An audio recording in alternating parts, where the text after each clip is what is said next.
Welcome, everybody, to the Drew Deeks channel. Be not deceived. Be not deceived. This is not Habs tonight.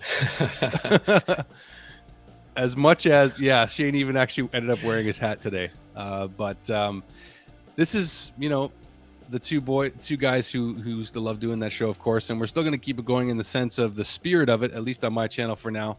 And we mentioned to some viewers of the past that we'll see where things go in the future. But in the meantime, Shane is kind enough to jump on the Deeks channel here and talk some, Montreal draft prospects, because now we really got to get into it. Shaner, we got to get into it after this crazy final resolution of the draft lottery. We end up 5th. We don't drop further than 5th. And here we are, man. So we got some players to talk about, dude. Like this is going to be interesting. It's even more interesting, in my opinion, than last year's draft, and we were picking first. Because this draft is so deep. Like, in my opinion, the top 3 would have gone first last year. So it's really interesting to see all the options available, right? And the reasoning behind the picks, because there's a lot of controversy, a lot of factors to consider. But there is so much talent in this draft that we cannot afford to screw up this pick. Like at number 5 in this draft is critical for the rebuild. It really is, man. So I mean, it's official now. Like I said, it is critical, and it's harder than last year, because basically last year, I mean, it was Slavkovsky, Shane Wright, and Logan Cooley. We knew that we had the first pick, and there was a lot more drama around the first pick just because of the the COVID year interrupting all those guys' development years, right? So it was a bit difficult, for some of us anyway, as fans, to, especially for you and I, we were on the Shane Wright train for the longest time. And then we got booted off because we're on the Slav train now. So big time. We're going to talk about a handful of these players, and, the Habs are drafting 5. Who should they pick? We know who's going 1 and 2. We know that number 3, though, is not quite fully concrete with the Columbus Blue Jackets, but we do know that the Chicago Blackhawks are going to be taking Connor Bedard at number 1, generational talent. We know they're going to be taking Adam Fantilli, likely number 2 in Anaheim. Number 3 with Columbus, though, is where it starts to get interesting, I think, for sure. Is it going to be Leo Carlsson? Is it going to be Will Smith now, maybe? But there's players of intrigue between the San Jose Sharks' 4th pick and the Habs pick at number 5. And that's where Bob McKenzie kind of jumped in with his release of his top 12 in terms of the draft lottery rankings, because there will be one more ranking coming out the week before the draft, Shaner. I made a mistake of not trusting Bob last year with Slavkovsky at number 1. So he knows. It's hard to know, but I do have a player that before we jumped on here, I made sure to do more research before you and I jumped on this episode today. And I do have a player that, as of right now, he's my guy that I want the Canadiens I want the Canadiens to take. And I have to thank you for it, because you made sure that you mentioned to me, I want to talk about this player. And now I know it's a small sample size. We can only gather so much from YouTube, but the eye test immediately, there's first impressions that are hard to ignore. I'm going to get into that in a minute, but I want to get an insight from you on who you feel, and maybe you're just going to take the player that, I'm going to talk about right out of my mouth. But let's talk about maybe first. Let's talk about maybe first the player that a lot of fans feel it'll be a mistake if the Canadiens don't take him if he's still available at number 5, and that is none other than Matvei Michkov. Yeah. If you look at it strictly from a talent level, he is probably the best Russian player since Ovechkin. Genuinely. Like, he has a better point per game production in the KHL than some superstars in the NHL right now. Right. So the KHL is the 2nd best league in the world. He plays against men, and he put up 20 points in 27 games on a team that is one of the worst, if I'm not mistaken. I don't follow the KHL that much, but I know his team wasn't great this year. So right away, that's beyond impressive. Now, we have to go back to 2021 for a second at the U18s, because we got to see Connor Bedard go off against Matvei Michkov, right? It was the confrontation. Everyone was talking, 1 and 2. And then Connor Bedard finished the tournament with 14 points in 7 games, 2 points per game. Matvei Michkov, however, 16 points in 7 games, 12 goals in 7 games. So he outdid Connor Bedard at the same level, right? So that's indication enough that he is the second best talent in this draft. I won't even say that he's the first. Connor Bedard is just on another stratosphere, but that's the only reason why we're even talking about him. If he wasn't that good, he'd be dropping to the second round because that contract situation in the KHL is awful. It's terrible. On top of that, you have the political situation in Russia, right? Teams might not want to dabble in that. You know, they don't want to be associated with a Russian player right now. Understandable. And then there's the fact that he might actually be drafted in the military at 21 years old, which is when his contract expires. So you might not get him for the next 4, maybe 5 years, right? So there's a lot of uncertainty, which is why he's, you know, flip-flopping from third to late first round. Like, who knows where this guy's going to go? It all depends on which team has the most information, right? And which team has the balls to do it, because it's going to take some cojones, right? So speaking on information, we have a serious advantage in the matter, that being Nick Bobrov, right? Nick Bobrov has heavy ties to the KHL and Michkov's team, and Bobrov's father actually works for that KHL team. So we'll have information that other teams don't. So our decision will be more informed. Therefore, I trust whatever Kent and Jeff do, right? But if the risk is worth taking, if in their opinion he'll be here in 3 years, guaranteed, I think you have to go for him, because he fast tracks that rebuild instantly. You know, we saw when Kaprizov came to the NHL, right? He tore it up. He didn't even look like a rookie. He looked like a veteran. Same thing here with Kuzmenko this year. Kuzmenko came out of Russia, and he was one of the best players on Vancouver, right? This guy is going to be at another level. Like, he is that good. So you get 3 years of growth and development in the KHL, second best league in the world.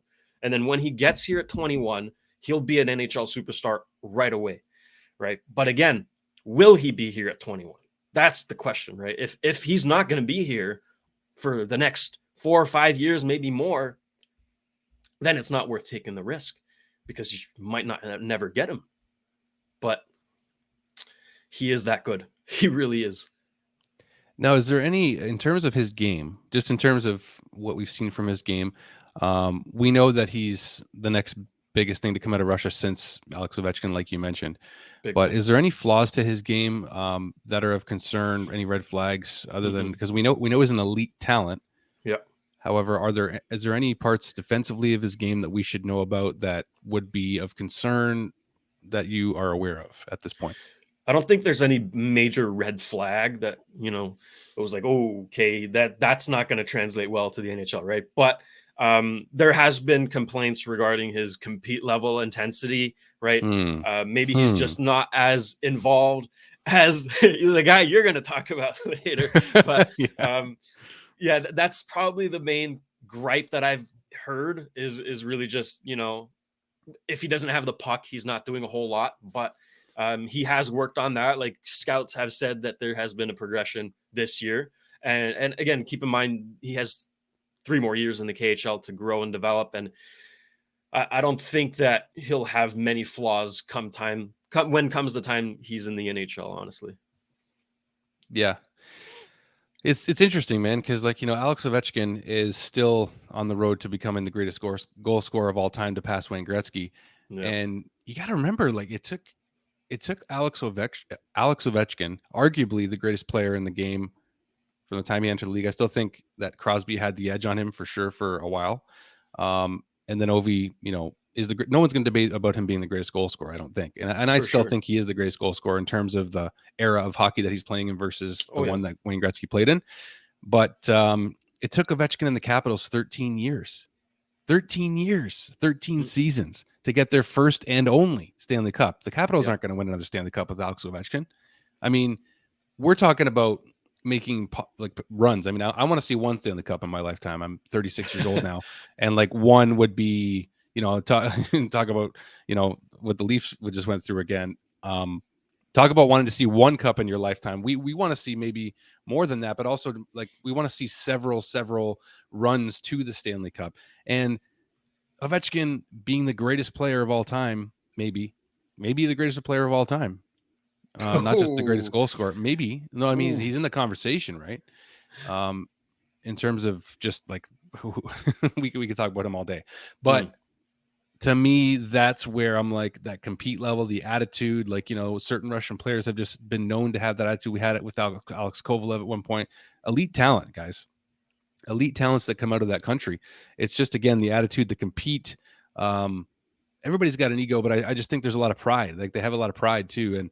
And that kind of concerns me. And like, if that's showing up early on in his game, like wait till he's in the NHL and he's just, you know, I don't know. I don't see it for the Canadiens right now until we get more information from Nick Bobrov that he's absolutely not worth passing up on, you know.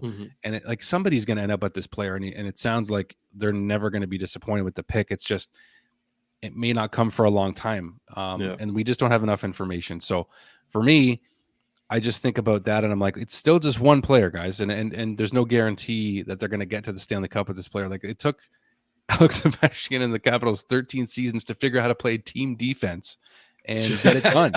Yeah. You know, like there was a lot more intangibles to be had to get that team to a point where they could finally break through. And then they finally did. They got one cup and they were done. So there are more players that I want to discuss with you, my friend. Yes. So before we go ahead with, I want to talk about the players maybe that I'm least interested in before we get to the guys that we're more interested in. Okay. But I want to keep some intrigue for our show here. So in terms of Michkov, I'll just end on that note that for me, I just still don't know. I don't have enough information on his situation. So I can't say. I haven't made a decision, by the way, for sure. Like it's way too early for me, I think, to have a player that we're certain of. But let's talk about some more players that are potentially going to be available at number 5.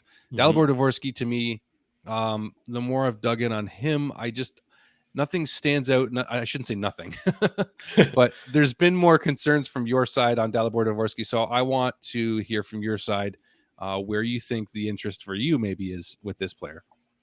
There's no doubt that he's a top 10 talent. He's going to go in the top 10. I don't think there's any question about that. But at 5, I think is too high. Dvorsky, for me, is like, it's going to be a reliable second line center. You know what I mean? Which every team needs. But the problem with that is that if we're going to draft a center, he needs to be able to compete with Suzuki for that number 1 spot. That's what I want, right? Okay. Dvorsky's not going to be that guy, right? And right now he plays in the Swedish hockey. I can't pronounce that league. Anyways, he plays in that league, and he's had a similar production to Jacob de la Rose. And for Habs fans, I know you just clenched your butts because that is not a great comparison. You know, that doesn't inspire confidence at all. No. But at the most recent U18s, he had 13 points in 7 games on a pretty good Slovakian team. So he's, you know, when he's playing against players his age, he does produce. He is very good. But the worry here is that, you know, against better players, he's just not quite there. Again, maybe with some more development, he'll turn out to be a really good player, and he will. Like, there's no doubt he'll be an NHLer, right? But to reach at 5 is too much for him. I'm not. No, I know Grant McCagg is massive on this guy. He thinks he's the next big thing, but I just don't see it. I think there's other players that are going to be available that I would take before him. Yeah, like when I first got that message from you and I said, what do you think? Like, I was basically just like, who do you think we should take at 5? And like, I think I mentioned Dvorsky pretty quickly. And then your message to me was basically what you just shared with our viewers was you mentioned Jacob de la Rose, and that I don't think he's gonna be a lot better than Jacob de la Rose, but yes. I'm like, oh man, that's a bit of a concern there. But to me, it's so interesting, this draft, because of the talent that's available. We're going to be missing out on talent no matter who we pick, which means, you know what I mean? Like the player that's going to be chosen before us and after us, we don't know for sure who's going to be better still, right? Like we just don't know yet. Okay. So I want to talk Will Smith for a second. For sure. Now, based on Bob McKenzie's most recent draft rankings, he jumped from 6th to 3rd. So we got Columbus at 3rd, who very well could take Will Smith, very well could take Leo Carlsson. But then at number 4, you've got the San Jose Sharks. So it's basically it's Columbus and San Jose. Their picks are going to determine Montreal's pick, basically. So what do you make of Will Smith? Is he going 3 or 4, like for sure for you, and we have no chance at him? What's your thoughts? It's hard to tell because Columbus needs a center, right? That they've been needing a center. They need that franchise guy, and I think they'll go Carlson. Like I told you, he's a GM's wet dream. Like that guy is 6'3". He hasn't filled out yet, and he's already dominating in Sweden. So I have a feeling Columbus will go Carlson, but if not, they'll go Will Smith. Like it's for them, it's one or the other, right? They're gonna go with a center. Then you move on to San Jose, right? You have either Carlson or Smith still available, and Michkov, right? San Jose, I feel, could be the team that goes for Michkov because they're in that weird space where they haven't committed to the rebuild, but they're still too bad to contend. Like they have great players, Erik Karlsson, Logan Couture, Thomas Hertl, but they're going nowhere, right? So if they commit to the rebuild with Michkov at the helm, then in 3 years' time, when he comes in, that team will start to be productive and that rebuild will start to take shape. But as for Will Smith, if he falls to 5, I'm taking him. I know you have your guy. Will Smith is my guy. I love this guy. I think he has first line center written all over him. He is probably the most creative player in this draft. Like his hockey sense is through the roof. Yeah. And again, we have, an advantage information wise with Kent Hughes knowing him very well, right? Yeah. He's very familiar with the US players of this draft class. So no doubt if Will Smith is available at 5, I'm taking him. He will contend with Suzuki for that first line center. All right. And next year he'll be at Boston College. No need to rush him, have him dominate the NCAA. And then after that, he can think about coming over. But I don't think he goes past 5. Like either San Jose or the Habs will pick him. But he's worth it. I mean, just you look at the under 18s that we just had, right? He won MVP, 20 points in 7 games is absurd. That is just ridiculous. And he had 127 points in 60 games at the U.S. National Development Program. He was above guys like Caulfield, Zegras, fans were sad that we didn't take Logan Cooley last draft. This guy's better. And we could end up with him at 5. That's insane. So for sure, I'm very, very high on Will Smith. Yeah, and that's the thing, right? Like it'd be mentioned a centerman and how desperate Columbus is to get a center. Like it's as good as written in stone for me at this point. Like, oh, for sure. They're gonna need someone to. I mean, I feel like Johnny Gaudreau's on a bit of an island over there now in Columbus, but you know what? Columbus does have some draft picks. Apparently, at least just going by the top of my head, they have some prospects that they're still a little bit, hopeful on.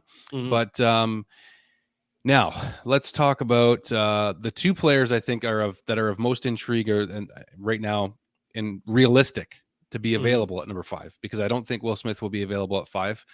But the 2 players that have at least got more people's attention now that we're looking more into now as being available, number 5, Zach Benson. So this is a player that has some folks interested. If you want to go by Craig Button's comparable, he compares him to Johnny Gaudreau, which sometimes you got to take with what Craig Button says with a grain of salt. We all know how the 2021 Leafs Habs playoff run went. We always give him a hard time about that, right? But watching Zach Benson, definitely intrigued by his offensive ability and just the way he looks on his skates. He does kind of remind you of Johnny Gaudreau a little bit, sure, a little, but I think that I'm not quite sold on him yet, although some folks feel, as one gentleman did on the Sick podcast the other day with Tony Marinaro, that he's going to be an elite talent in the NHL. So what are your thoughts on Zach Benson right now, Shanner? I would not be mad whatsoever if we picked him. If he's there and we say that the risk on Michkov is too high and we go Benson, I'm completely fine with that. He's undersized. He's 5'9". He's not a short guy per se, but for the NHL standards, he's undersized. Fine. But he is the best player on his team, the Winnipeg Ice, which is loaded. They have Matt Savoie, they have Connor Geekie, they have Carson Lambos, and he is the best player on that team. He's not even drafted yet. His compete level is really through the roof. It's among the best of this draft class. Every single shift, he gives everything he has, constantly driving the puck, constantly moving. So his energy, right? His compete is insanely good. And his talent as well. Like he's a magician with the puck. He can do all sorts of things. And he's a point producer, like 98 points in 60 games in the WHL. Fantastic. In the playoffs, he's at 13 points in 11 games. Over a point per game in the playoffs when it matters most is really what you want to see. That's critical. And his team has a chance to go to the Mem Cup. So keep an eye on Zach Benson. I'm fairly high on him. But again, if we go a different route with the guy you're going to mention next, I'm also not mad whatsoever. Yeah. So why don't we just jump into it? So I'm just going to tell you guys who the player is that I personally have, at least as of right now, he's my guy. This is him right here, like Ryan Leonard. And currently he is ranked at 7th out of 12 overall on Bob McKenzie's list. And I reference Bob's list because I do trust it. And there are other lists that we can look at too. But after taking a bit of a dive here on Ryan Leonard and just kind of watching him, the first thing that came to my mind when I saw this guy skate and drive the net was just, he's a horse. This guy's a workhorse, man. Like, I watched Connor McDavid last night drive the net, and it's natural for him to do it because that's what McDavid does, and it's hard to stop. But I'm like, how many guys, like how many forwards on the Canadiens do you ever just see just have a nose for the net, other than like Brendan Gallagher just being out front of the goal mouth, But in terms of like, he's got like Ryan Leonard, to me, he's got the explosive skating, he's got the work ethic, he's got the compete, like you just mentioned. Like, to me, I saw a guy who just doesn't stop skating and also just drives the net fearlessly. And you mentioned his shot. And for me, out of all the guys I've watched in terms of players that the Canadiens could realistically take, Ryan Leonard certainly jumped out to me. He's a right winger. And even just looking at this guy, I'm actually going to do a bit of a screen share. I know it sounds funny, but when it comes to, like, sometimes you look at a guy and I'm like, this guy looks like a man. Like, let's take a closer look at, like, this kid looks like a man. Like, he just looks like he's already an NHLer. I don't know, something about him. He just looks like he has the maturity and the poise of somebody that has already been there. Like, he's already been in the NHL. I don't know. Like, he just has that maturity. He just seems to have that look of a kid who's already ready. Like, to me, he looks more NHL ready than some of the guys that we've just talked about. Maybe not Will Smith. We know Fantilli and Bedard are going to be in the NHL, but I don't know about Carlson yet. I don't know if he's ready with that frame of his. He's still got a bit more of his frame to fill out. Will Smith does look like he's NHL ready to me, but in terms of Benson, like, I'm not sure if Zach Benson is quite ready yet, but to me, when I look at Ryan Leonard, I'm like, this guy could be in the NHL next year. Shaner, what are your thoughts on this player? Because as of right now, he's my guy. Yeah, rightfully so. I mean, for me, like, the 4 realistic possibilities at 5 that I would love is, Michkov, granted, if the risk is worth taking, Will Smith, Zach Benson, and Ryan Leonard for sure. I'd be happy with any of those guys. 94 points in 57 games. More importantly, 51 goals in 57 games. So he's almost a goal per game guy, which is very impressive. Granted, he played on one of the best lines we've ever seen at the U.S. National Development Program with Will Smith and Gabe Perreault.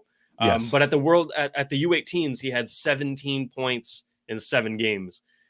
So any level, really, he steps up, and he's that guy. And he's going to play with Will Smith again next season at Boston College in the NCAA. But, I mean, he's everything you want, really. Like, he's the whole package. The only reason why we're talking about other guys is that the other guys just have absurd talent, right? But he's also very talented. I don't think you can go wrong with any of the guys we mentioned. I think, we've heard rumors about Dvorsky and Reinbacher, David Reinbacher. those would be a reach for me. I don't think there's a need for that. Reinbacher is probably the best D in this draft, but we don't really need a D. Like we have plenty. So you have to go for pure offensive skill at number 5, and any of the 4 guys that I just talked about fit that mold completely. Ryan Leonard being one of those. I'd be thrilled if we picked him. Like, he reminds me of like a more skilled Josh Anderson. Like, I think I could see that. I thought of it just a minute ago here because they're the only other player that drives the net, like power horse. Yeah, we mentioned the power horse Josh Anderson. He's still here. He's still a Montreal Canadian. But to me, Ryan Leonard could be that more skilled, talented version of Josh Anderson. A little bit shorter, of course, because he's 5'11". He's basically built at just under 6 feet. Yeah. So they have him at like 6'11" and a half. Yeah, so TSN's got him at 5'11" and a half. So he's 6 foot. But to me, I love guys who work. Like we just watched again, like mentioning the Leafs in the playoffs, and like you got a guy like Austin Matthews, who's their superstar talent, one of the most talented players in the world. But where's the work? Where's the drive? Why aren't so like I want players personally, man. I want players that just want it more. I don't care if you're not the most talented player in the league or the most talented player in this draft. I want the guys who want it more and therefore will get it because they're working harder than the other players. Like that's what excites me. That's what kind of gets me fired up to look at drafting a player of this caliber. Maybe I'm propping him up a little too much. It's too soon. But for me, based on everybody I watched, Ryan Leonard was the most impressive to me, passing the eye test. Yeah. No, and the compete level, right? The drive that you talk about, you can't be taught, right? Like you have to have it in you. It's got to be innate. And a lot of players in this draft class do have that, which is why it's so phenomenal. But Ryan Leonard is certainly among the top. Zach Benson as well. Like their compete level is just through the roof. Man, like I'm getting excited just thinking about this draft. It's over a month from now, but we cannot screw this up. Pick at 5 with this deep draft, like is a game changer. It's a game changer. We're getting a first line potential forward, and please don't screw this up, please. But I have faith. You know what? I have faith. I have a lot of faith in this management group, because you look at last year's draft, right? We got some steals in the second round and some picks that required a whole lot of balls. Like I was mentioning, right? Lane Hudson, again, shouldn't have been available at 62. Was it 62? Whatever. Yes, in the second round. He shouldn't have been there, right? So again, we jumped on that, but I don't know why teams passed up on him. I'm glad we didn't. Slav, that took some balls. Right. And he is the most NHL ready player from that draft class. So I know that our team of scouts and management will do their due diligence. They will go hard on the interviews. They will go hard on the videos, and they will make the best decision. I'm certain of that. Watching the draft video last year on the Montreal Canadiens YouTube channel and seeing them in the room working together, there was a lot more unity and cohesiveness between all of their decisions, and hearing Nick Bobrov really make a case for Slav. There was a lot of interesting perspectives to be had on that, and I think that it was a lot more unified than we've seen before with the previous regime. And Bergevin and Timmins, they've left us some good players, guys. Like we can't forget that too. But I just think that this one is really interesting. Like you said, like you just mentioned it at 5th overall. We were pretty bummed out when we landed at 5th, and now after having about 4 or 5 days to digress and look into the players that could be available at 5, I'm a lot less upset about it. Because honestly, like if we were 7th, I would be a lot more upset, I think, because we'd be missing out on possibly Zach Benson and Ryan Leonard. Yeah, and maybe having no choice but to take the best player available, and that's Reinbacher. And we don't want it. We don't need it. I'm not saying we don't need more good defensemen, but we got to see what we got in Logan Mailloux before we look at, I know it's the OHL, but I mean, he's in the final right now against Owen Beck with the London Knights. And he's one guy on the right side, but he's a big body.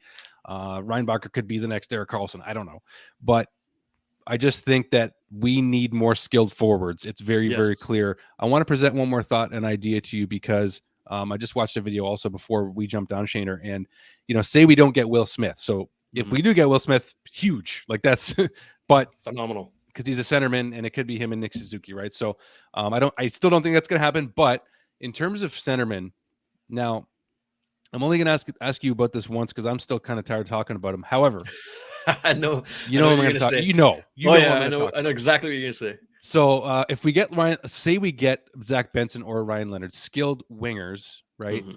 How are we going to go about? Let me just ask you this in a different way. How are we going to go about acquiring a number 1 or 2 center in the next year or two potentially if we don't draft one at this draft? Yeah, I think you want to say his name too, eh? Pierre-Luc Dubois. We've heard it so much. So rightfully so, right? Yeah. Pierre-Luc Dubois is a talent. Like I saw him play a single game in juniors and he had like a hat trick and an assist. He was just dominant. That's really the word, like dominant.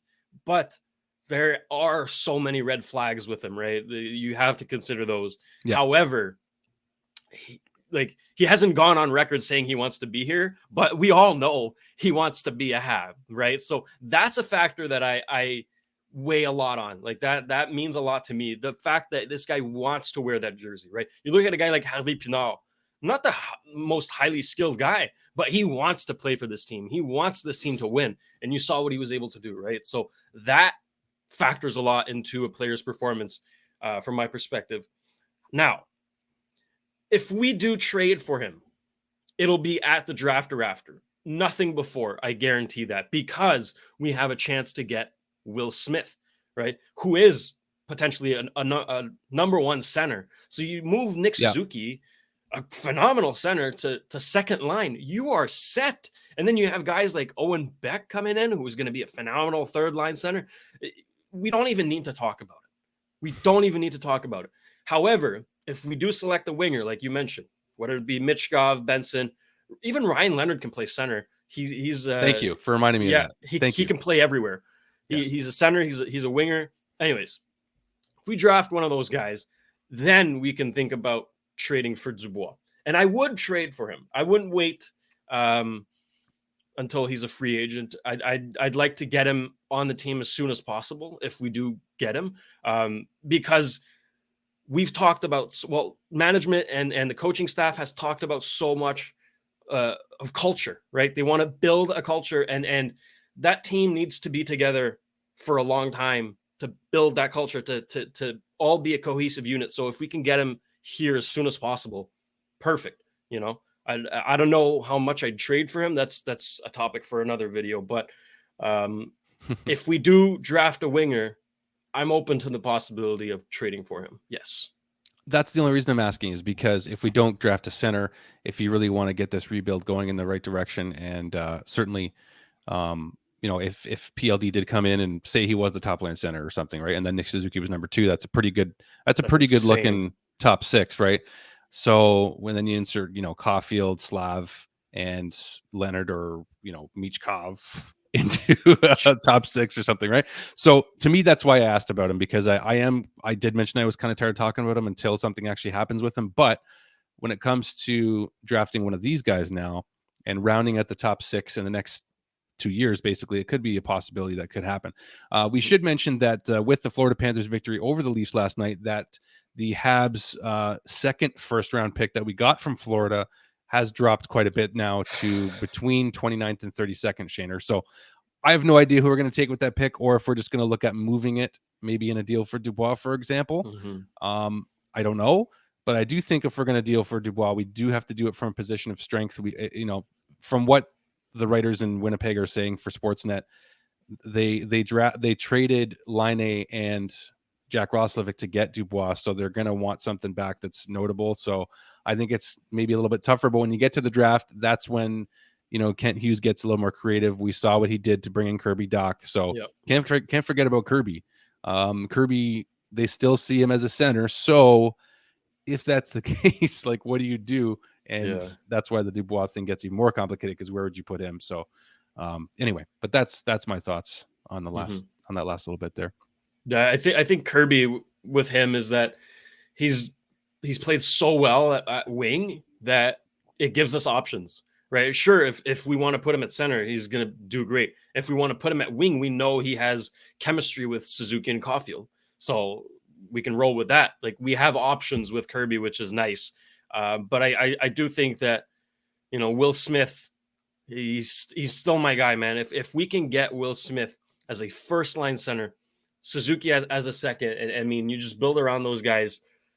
Oh, we're in for one, man. We're in for one. That's gonna be a sweet team going forward. Yeah. Either way, I think we're gonna be in a good spot. We're gonna get a good player. It's so interesting. Like Leonard, and it's like almost the same picture, but this is Will Smith. This is Ryan Leonard. Yeah. But it's like the same camera guy in the same rink in the same game took the same picture. That's so true. They are the right players, I assure you. But that's all we got, guys, for this particular episode. It's fun to jump on and do more of a full pod episode, especially with one of my best pals from Habs tonight, Mr. Shane Gaumont. So, am I saying your last name right? Yes, you are. I better at this point after freaking 2.5 years. Yeah, man, this is going to be an interesting draft, to say the very, very least. We will definitely jump back on post-draft to talk about the player that we actually went ahead and selected. So it's going to get interesting, pal. It's going to have a lot of eyeballs on it because we just don't know for sure what teams are thinking, especially when it comes to Matvei Michkov. So it's gonna go down in Nashville June 28th and 29th. And the first round is going to be interesting, to say the least, man. So I'm getting more excited as the time draws closer. You said it, man. You said it. And we have the draft combine coming up. I forget when it is, but that'll also be very telling, right? Is Michkov even going to show up? Is he going to be there? We know he's going to be at the draft in Nashville. Yes. But will he make the trip for the combine? Because that's critical, because that's when teams can interview players, right? So if he's not there for that, that's going to be tough. And like Bob McKenzie mentioned in his ranking, it's been very difficult to scout him because they can't go watch him play in person. So that's an issue. That's a major issue. But again, we'll get to that more as we go along. But you're right. I mean, to me, the interview, like, they loved Slav when they interviewed him last year. Like, they got to know him and his character very quickly. Yeah, that genuinely made a difference. Yeah, it made a difference. To me, that it made a big difference. So, you know, you saw his sense of humor. You saw who he is as a person. So I think that if Michkov isn't at the combine, it would make a difference. So either way, we will address that when it happens. So that's all we got for now, guys. But Shaner, thanks for jumping on with me, pal. I really appreciate your insight. You know, I love your draft and prospect insight. So I appreciate it, pal. Appreciate you. Thank you. All right, guys. We'll see you on the next one. Stay tuned. Hit like and subscribe if you're liking the show. We appreciate it. And we'll see you guys soon.